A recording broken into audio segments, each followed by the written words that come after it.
Welcome to Windows on the World, bringing you cutting-edge news, empowering information, and no conspiracy theories. On tonight's show, this week on Windows on the World, we're going to be talking about the Pope's visit to the United States of America. Pope Francis is to visit the USA between Tuesday, September 22nd and Sunday, September 27th. This will include an address to the United Nations on the future of Agenda 21, now rebranded as Agenda 2030, also known as Sustainable Development, which is a worldwide agenda implemented locally which removes property rights, travel rights and much more on the back of the climate change con. I'm going to be talking to Kevin Annett, who is organising some protests against the Pope's visit in America, which includes the canonization of Junipero Serra. So, Kevin Annett, welcome to Windows on the World. Thank you, Mark. It's good to be back. Yes, it's been quite a long time since we spoke, and quite a lot is happening in the world, and you've been quite busy. Can you tell us what you've been up to? Well, in terms of the upcoming visit by Jorge Bergoglio to America, there's been a lot of work we've been doing in America with groups there in D.C. and New York and Philadelphia, who are not only going to be protesting, but actually, for example, there's an Aboriginal group that's going to be conducting a ceremony of their own when Bergoglio or Pope Francis is doing this canonization of this fellow Junipero Serra, who was really a mass murderer. He was a missionary in California who helped enslave and kill thousands of Indians there. And for some reason, this so-called reforming Pope thinks it's necessary to call this guy a saint. Well, there's going to be Native groups outside that service doing their own kind of counter ceremony. And so there are going to be all sorts of things like that happening. Yes, that's on Wednesday, September 23rd in Washington, D.C. at 4:15 p.m. That's right, yeah. Yeah, he's going to celebrate a massive canonization of Junipero Serra at the Basilica of the National Shrine of the Immaculate Conception. So you're going to be there, are you, Kevin? Or representatives? Definitely there'll be people from the tribunal there. There's quite a lot of media interest in what's going on. Generally, there tends to be a blackout on any kind of anti-Vatican stuff going on in the States right now. But some of the alternative media have definitely been covering this, especially this whole thing of the canonization of Serra, which has got a lot of Native groups very angry. And yeah, so we'll definitely be there. Well, that's very interesting because I've read out all the dates of where he's going to be and when. And of course, he's also addressing the UN headquarters in New York City, Sustainable Development, or Agenda 2030, previously known as Agenda 21, which is this new form of original sin, which they're now promoting alongside the UN, in that we are responsible for climate change and basically polluting the planet. He's actually put that down, that we are degrading the planet and we're polluting it. So basically, this is a new form of original sin, isn't it? Well, I mean, it's kind of ironic. The old hypocrisy factor is right through the ceiling when the Vatican representatives start talking about this, since they're heavily invested in a lot of the companies creating this problem.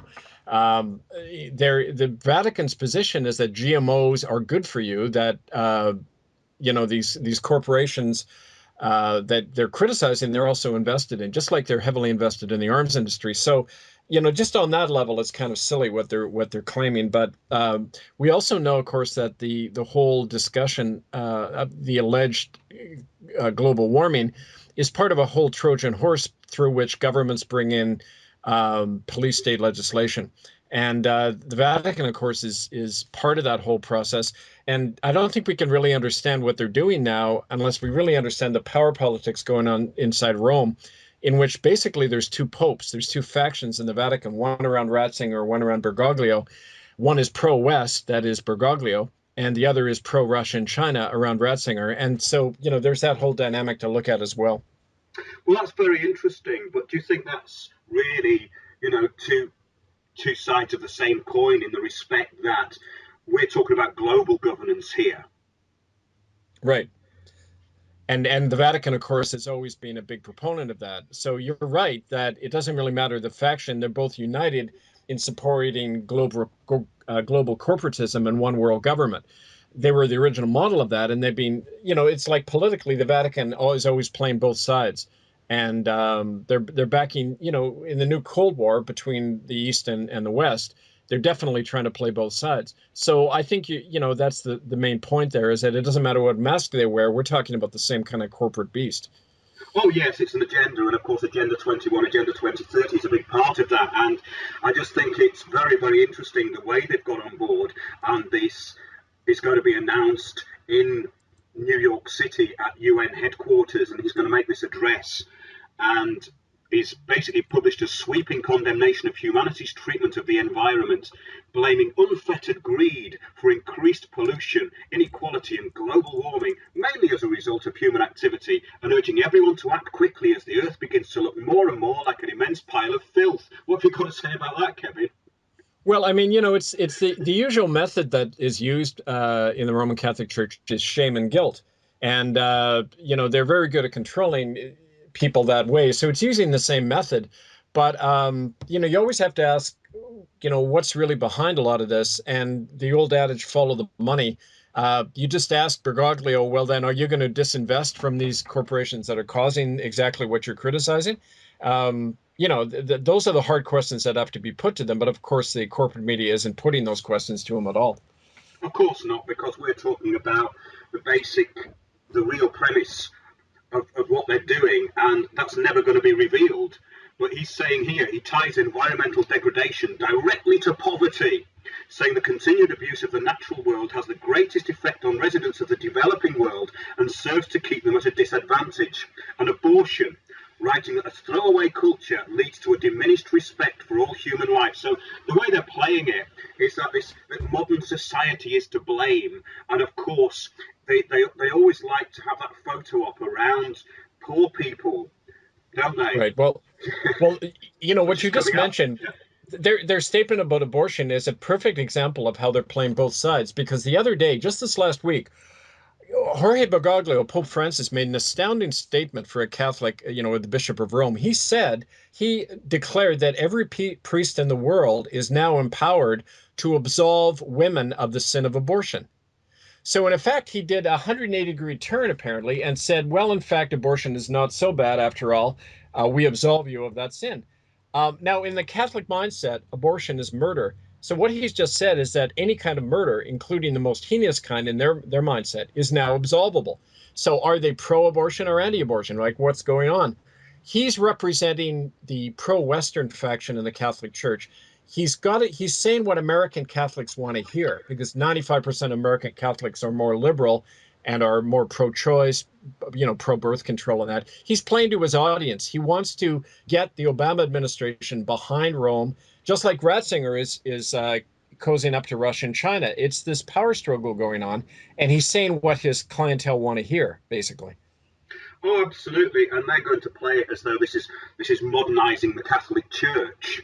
Right. Right. And of course, they've got to do that, the big spin operation after what Ratzinger did, and all of this horrible stuff that we helped expose involving child trafficking, the Ninth Circle, and, the other crimes that the Vatican can't deny that they're responsible for. Absolutely. And this is where your work comes in. And I think it's a very interesting kind of way of comparing these two things. So the way it's getting on board with this sustainable development, ending global poverty and all the rest of it, we know what Agenda 21 is all about. It's about mass depopulation, which the Catholic Church have always been involved in. And then, of course, they're anti-abortion. The whole thing is back to front. But as you're saying, the mainstream media never get underneath this, do they? They never actually dig. All they do is read out the press releases. Oh, and the mass adulation around Bergoglio now is just unbelievable. And so many people are taken in by it, because the guy wears a white robe and smiles a lot. That means he's a nice guy. If you just look into his personal history when he was the Archbishop of Buenos Aires, doing a spin operation for the Argentine dictator, General Videla, who was killing tens of thousands of his own citizens in his secret prisons. Jorge Bergoglio was doing for Videla what he's now doing for the Vatican. He was going around the world describing how the Argentine dictatorship is really a positive force and wasn't doing all these crimes. He was trafficking children and political prisoners.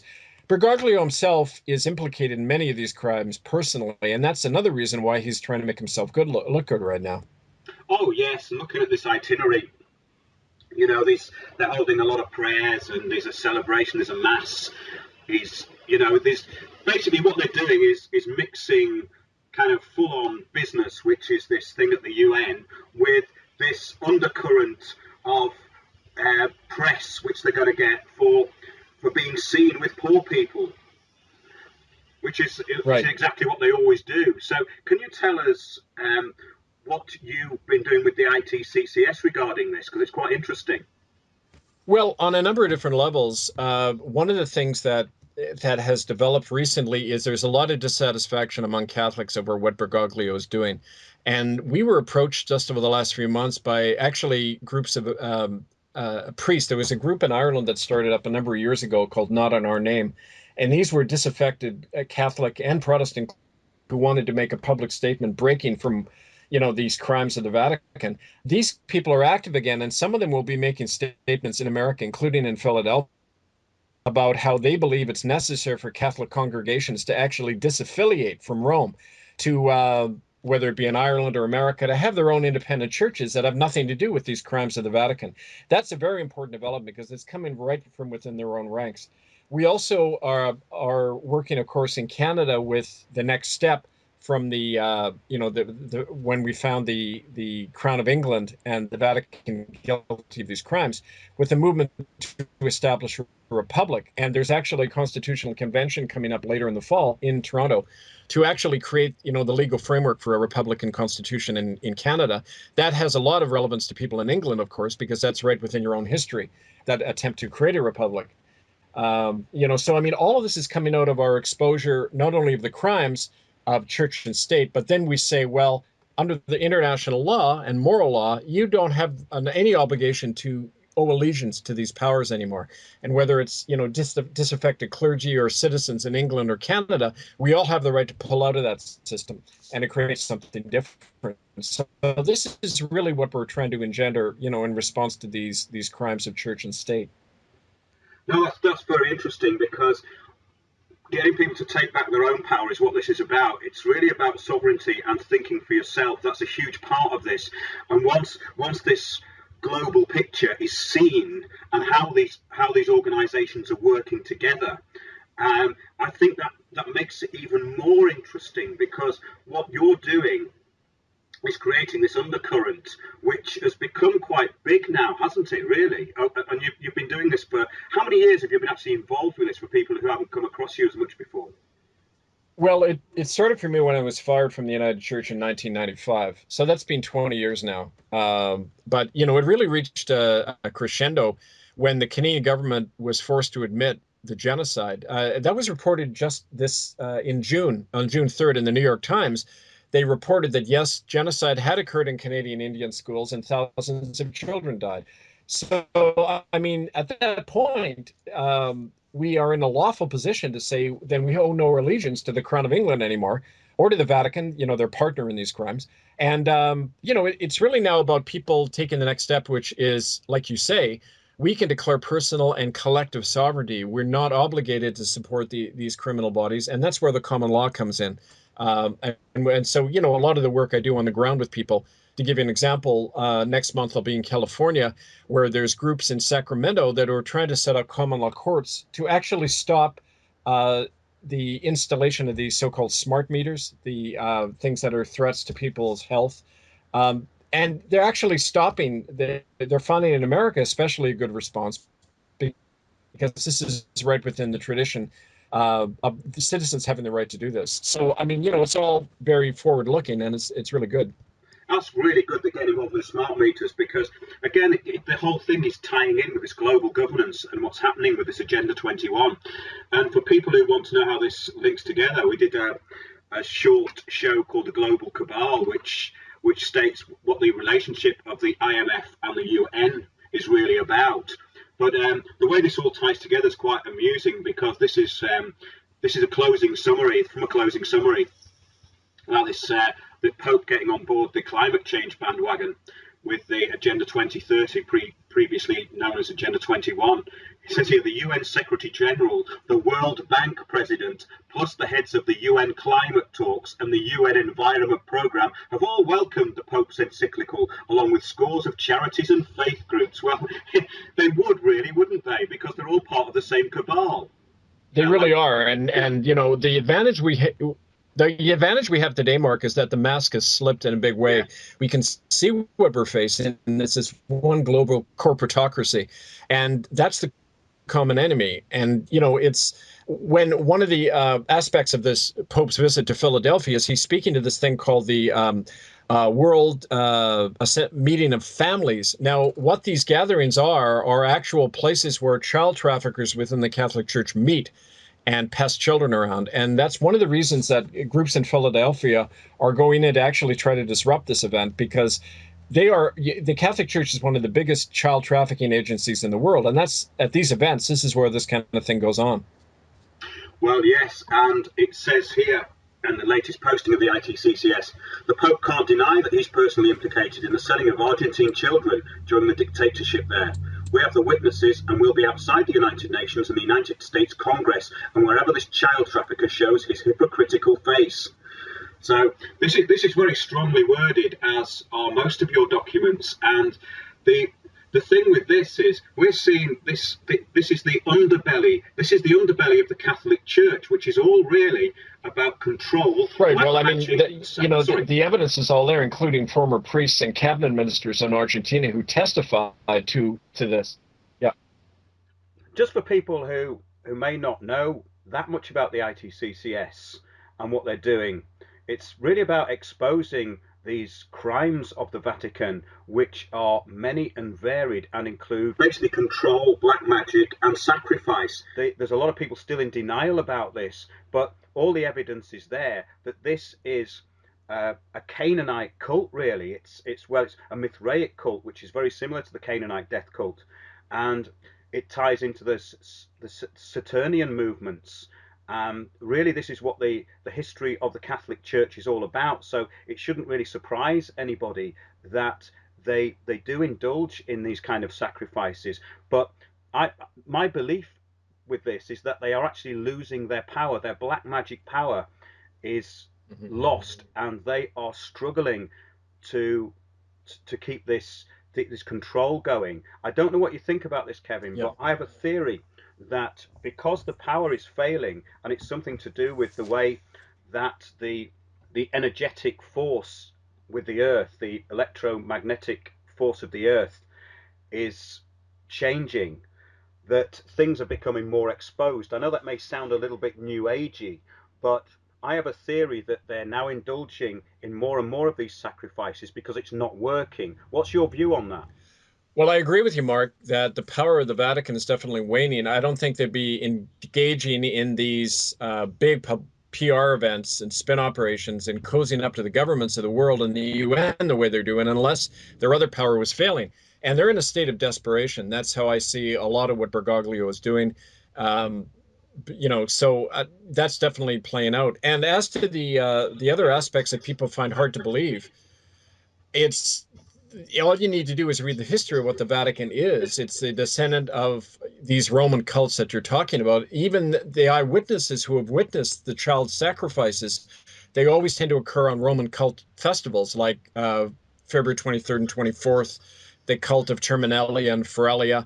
All of these child sacrificial rituals in the Ninth Circle that Bergoglio is personally involved in, as any pope has to be. These are all connected to these old Mithraic and Roman cults. So all you have to do is the research and overcome your own denying of these things, and the truth is obvious. Absolutely, and it's very interesting that he arrives in the United States on the 22nd, which is the Freemasonic number for the work in action. So we're talking about a work in action here. It's 11/22/33. 33 is the completion of the work. So they do use these occult numbers all the time, and it's a very, very dark organization. And yes, I think its power is waning. As far as the ITCCS goes, how are you finding things? Are you gaining more support? You seem to be, and you seem to be getting more people on board in different countries. Well, not only is it gaining support, but the Vatican and the governments are responding more. Two examples of that is literally the day after we announced that this world meeting of the families in Philadelphia was going to be disrupted because it's the center of child trafficking activities. All the news came out saying that they were ramping up security in Philadelphia for the Pope. They were going to put the city in, quote, lockdown. Well, that was literally right after we made this announcement. So, I mean, I think they take this stuff seriously now because we know the truth and they know that we know. And so that puts you in a great position over your adversary, even though they're much bigger. You know, we can set the agenda, like Sun Tzu says in The Art of War. It's possible for a small group to defeat a larger one if you keep that kind of initiative. So we're witnessing that. And, you know, even Interpol in Europe has used our information to arrest child traffickers in Brussels and other places. So it's definitely beginning to have a much greater impact. And like I say, you know, these criminals in high places know we're after them now and they can't hide ultimately. Well, it's interesting because I think things are getting more draconian and locked down because the powers that be, which we talk about a lot, are actually in fear now. I think they're living in fear.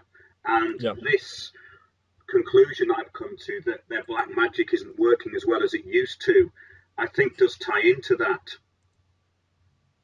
Right. And that's why people need to take the next step personally. And like you talked earlier about reclaiming our personal power, breaking away from these institutions because they're the old saying, they're just paper tigers. They don't have any real power behind them. And you know, they are beginning to crumble just from the little work we've done. Imagine if more people got on board with us. There's two sides to this. There's two sides to what they're doing, and the public face is so different from the reality that I think this is where people have the problem. This is what I find. There's a real problem that people have in when you go when you cross the line with this stuff, and even when you give them the evidence, they do not want to believe it. And I think this is what the consensus society relies on. It relies on people not really wanting to look into things because it's too scary and wanting to live in basically a world where everything appears to be a certain way but isn't. And I think this is a big problem generally with the human race, is that people want to live in a kind of nanny state. There is something within human beings that wants to do that, and we've been mollycoddled for too long, and now we're seeing the results of that. So all of this stuff is, I think it is having a big effect, even for we have DNS attacks on Windows on the World, which is a very small site. And all I'm doing is putting out information. It's just information. I'm not actually doing anything illegal, and neither are you. You're not doing anything illegal. What we're doing is we're just pointing out injustices here. And this is why I think this Pope's visit to America, it would be great if some of this stuff can get onto mainstream media, even if it's just people protesting in the background, because if there's a few people there strategically at the right place at the right time, I think this could actually work quite well. Right. And, you know, it's all about not even protest anymore, but pulling our energy out of the system. There's nothing for us to protest against because these are collapsing institutions. We have to reclaim the land and the law and, you know, our own lives, and especially the lives of our children, who are all personally endangered by the operation of these institutions. That's the point. The Pope is a public criminal. He should be. We are working to enforce these standing citizen arrest warrants against him, Elizabeth Windsor, and others who have been caught in acts of violence against children. And eyewitnesses have testified to that, as have documents. So, I mean, it's all there. It's now a question of people acting on what we know. That's great, Kevin. So for people who don't know what the Pope's agenda is, can you just run through what you'll be doing during this visit? Well, at the level of public actions outside the Congress, outside the United Nations, and wherever he speaks, there's going to be spiritual convergences. I feel like public exorcism rites outside the masses that he'll be performing. And there will be attempts to actually disrupt the events he's doing from within, non-violently. exposing these child trafficking gatherings that go on under the guise of the Catholic Church. All of this is up at itccs.org. And if people want to contact us, the email is itccsoffice@gmail.com. We'll be speaking to you very soon. I think we should do an update during the Pope's visit to America. Would that be all right? That'd be great. We could give updates about what's actually happened at these events. I think that would be good to cover that continuously, because this is quite an important visit, really, isn't it? Well, I mean, like I said, it's part of the attempt by the liberal faction in the Catholic Church to cozy up to the West, and to not only make sure that this attempt to prosecute them is stopped by them, kind of reaffirming their support among liberal Catholics, but it's also, there's a lot of big money involved in this, and this is kind of worthy of a whole show in itself. But a lot of the corporate investments of the Vatican are tied up with a lot of the stuff we've been exposing. For one simple example is the way that the various banks are involved in laundering money for the drug cartels, who are tied closely to the Vatican Bank. So, I mean, that's something we can explore more for sure. Absolutely. And this relationship with the UN, the IMF, and the Vatican, it's pretty obvious, really. And we also have the Knights of Malta. All these organizations are connected. And this is really what the Illuminati is. It's really a banking system. Oh, very much, yeah. And there's been a lot written on that. One of I think one of the reasons Bergoglio is putting such a big spin on what the church has been doing, and his own personal image, if you like, is because there's been a lot coming out recently showing the direct involvement of this criminal syndicate, the 'Ndrangheta, which is like the modern mafia, with the providing of children for these child sacrificial rituals. We have a number of eyewitnesses, and their statements are up online at itccs.org. Anne-Marie von Billenberg and Tos Nienhaus, who've described the involvement in 'Ndrangheta in providing children at these sacrificial rituals, where Jorge Bergoglio and others have been seen participating. So, I mean, all of this is coming out now. I think it would be great to catch up with you while these demonstrations are going on between the 22nd and the 27th of September. Yep. So thanks very much, Kevin. Yeah. And we'll speak to you very soon. Let's do that. Thank you, Mark. Talk to you soon.